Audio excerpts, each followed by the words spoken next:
반갑습니다. 서울시 건강정진과장 정남숙입니다. 앞에서 여러 연장님께서 이제 좋은 말씀을 해주셨고요. 저는 그 후속타로 지방자치단체의 보건정책과 간호사 역할에 대해서 말씀드리겠습니다. 지금 현재 서울시 간호 조직은 굉장히 방대한 조직입니다. 보건 간호사는 공무원 1,700명, 비정규직, 무기직 시간제 포함해서 500명으로 현재 2,200명 이상의 보건 간호사가 근무를 하고 있습니다. 먼저 지역사회 보건 의료 환경에 대해서 한번 살펴보도록 하겠습니다. 우리나라는 저출생 고령사회에 진입하였습니다. 합계 출산율이 OECD국 최하위이고 2021년 현재 고령사회로 2026년 초고령사회에 진입하게 됩니다. 2030년 후기부터는 후기 고령 인구의 증가와 기대 수명 연장으로 돌봄 수요가 폭발적으로 증가할 것으로 예상되고 있습니다. 먼저 보건의료 환경에 대해서 말씀드리겠습니다. 우리나라는 저출생 고령사회에 진입했고 현재 합계 출산율이 OECD국 최하위, 그리고 현재 고령사회로 2026년 초고령사회에 진입하게 됩니다. 2030년부터는 후기 고령 인구의 증가와 함께 기대 수명 연장으로 돌봄 수요가 폭발적으로 증가할 것으로 보입니다. 인구의 고령화는 만성질환 유병률을 증가시켜 우리나라 통계청 사망 원인 중 80% 이상이 만성질환이고 상위 10개 중 8개가 만성질환입니다. 인구의 고령화는 만성질환 증가와 더불어 의료부 증가를 나타내고 있고요. OECD국 가장 빠른 속도로 의료비 증가 속도를 보이고 있습니다. 우리나라는 자유방위형 의료체계로 지역별 상위 20%, 하위 20% 간 건강격차와 시도별 연령 표준화 사망률 동안 극심한 격차를 보이고 있고 건강 불평등의 심화됨을 알 수 있습니다.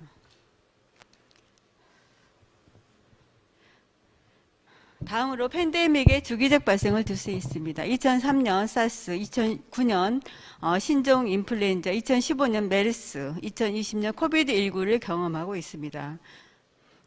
이에 적합한 지방자치단체 보건정책에 대해서 말씀드리겠습니다. 우리나라는 중앙집권적 공중보건체계로서 보건복지부는 각종 법률 제정과 보건사업 기획 및 평가, 보건사업을 지자체에 시달하고 지방자치단체는 국가에서 지정한 보건사업 기획, 조례 제정, 사업 수행을 시행합니다. 지방자치단체는 국가에서 지정한 보건사업 외에 지자체장의 공약을 실천하기 위하여 지자체 실정에 맞는 새로운 보건정책을 추진하고 있습니다. 국가보건정책은 모자보건 치매관리사업, 예방접종, 감염병 관리, 만성질환 관리, 방문건강관리, 생활지원, 결핵관리 등으로 국가보건정책과 보건의료 관련 병원 지속적으로 늘어나고 있고 지자체의 업무 또한 지속적으로 증가되고 있는 추세입니다.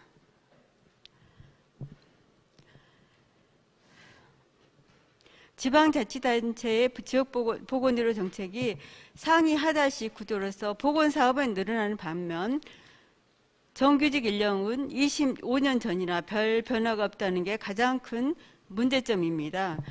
서울시의 경우 함께 만들고 누리는 건강서울을 비전으로 목표는 감염병 대응 강화, 건강수명 연장, 건강형평성 제고를 목표 달성을 위해 국가보건정책사업과 별도로 차별화된 찾아가는 동주민센터 사업, 돌봄 SO센터, 스마트 헬스케어 등 별도의 보건정책 사업을 추진하고 있다는 것입니다. 우리나라는 2020년 12월 기준 국가보건정보시스템에 등재된 보건소는 254개소이고 생활지원센터가 65개소, 보건지수가 1337개소, 보건진료소 1904개소, 지역보건의료기관 3500소가 운영되고 있습니다. 보건소와 보건지소는 전염병 등 질병을 예방하거나 진료하고 공중보건을 향상시키기 위하여 시, 군, 구에 설치한 공공보건의료기관으로 지역보건법 제7조에 의해 지역보건의료 서비스를 행하는 곳이고 농어촌 등 보건의료를 위한 특별조치법에 의한 보건진료소가 운영되고 있습니다. 보건소는 이렇게 다양한 역할을 하고 있고요.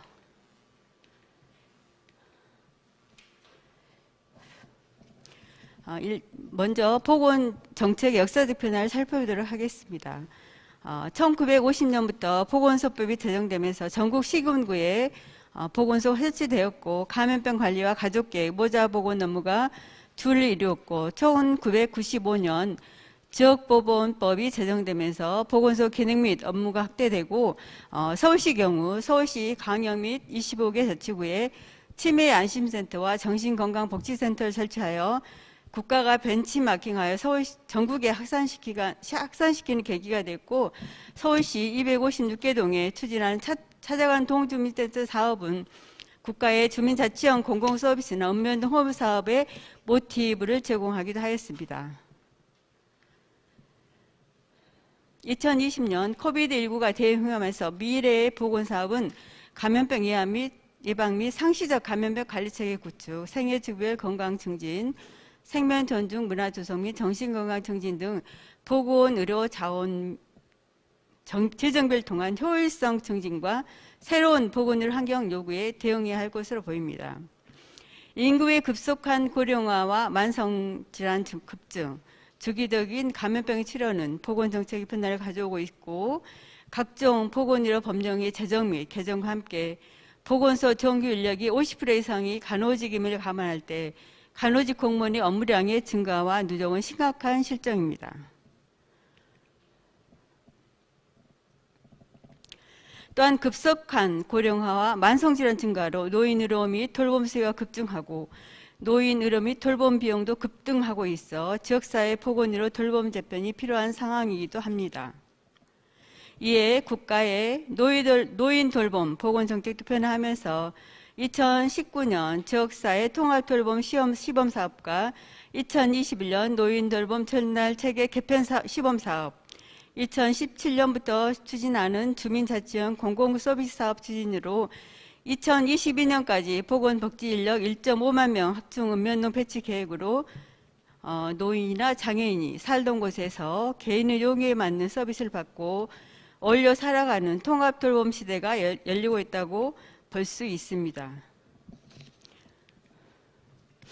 다음은 보건 간호사의 역할을 보겠습니다. 보건 간호사는 보건소나 학교, 산업장, 신병원 등에서 근무하는 간호사를 말하고 이 보건 간호사 역할은 여기에서보다 더 전문적인 영역으로 보건사업 계획 및 평가,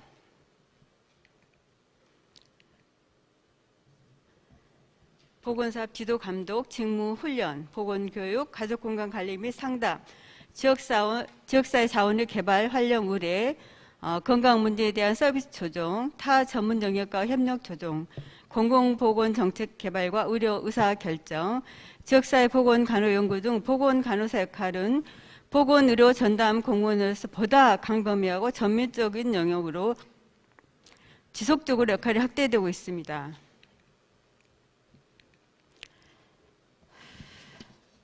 향후 보건간호사의 핵심 역할은 두 가지라고 생각을 합니다. 첫째로 돌봄 간호사 역할입니다.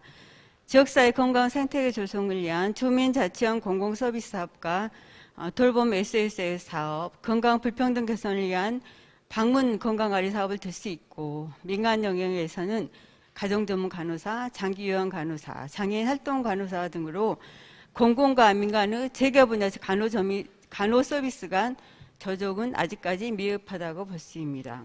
두 번째 핵심 역할은 감염병 대응 간호사로서의 역할입니다. 주기적 감염병 치료 및 유행으로 업무 강도 증가로 인한 소진이 심화되고 선별진료소, 확진자 및 접촉자 관리, 역학조사, 환자 및 검체 이송, 24시간 비상대책반 교대근무 등 60여 종의 만성 감염병 관리자로 업무량의 폭증과 감염 위험에 상시 노출되어 2019년 간호직 공무원 휴직과 사직은 564명인 반면 2020년 코비드19 출현 후 945명으로 전년 대비 67.6%가 증가되었고 2021년 5월 기준 591명으로 올해 보건간호사 2명이 가로사와 업무 가중으로 인한 목숨을 잃게 하였습니다. 지역사회 간호사는 법적인 배치 기준의 변화 없이 한정된 간호 인력으로 정규직 축은 높고 비정규직 양상과 업무만 증가하고 있는 게 현실입니다. 또한 지역사회 감염 대응의 핵심적 역할을 하면서도 각종 수당이나 보상 체계가 미흡하고 장기적인 코로나19 대응으로 인한 극심한 피로가 누적된 상태로 절대적으로 간호 인력의 법적 확충과 근무 여건 개선이 시급하다고 볼 수 있습니다.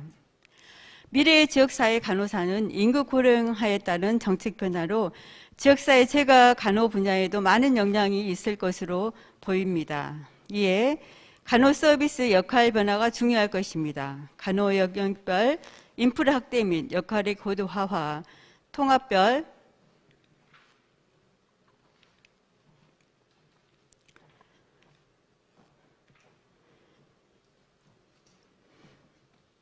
서비스 제공 모형에 대한 연구와 간호사 수요에 대한 장기적인 간호인력 수급 검토가 요구되며 영역별 간호인력 양성 방안에 대한 체계적인 검토와 코로나19 대응의 핵심적 역할을 하고 있는 간호사의 근무 여건 개선이 중요하다고 생각됩니다. 이상입니다.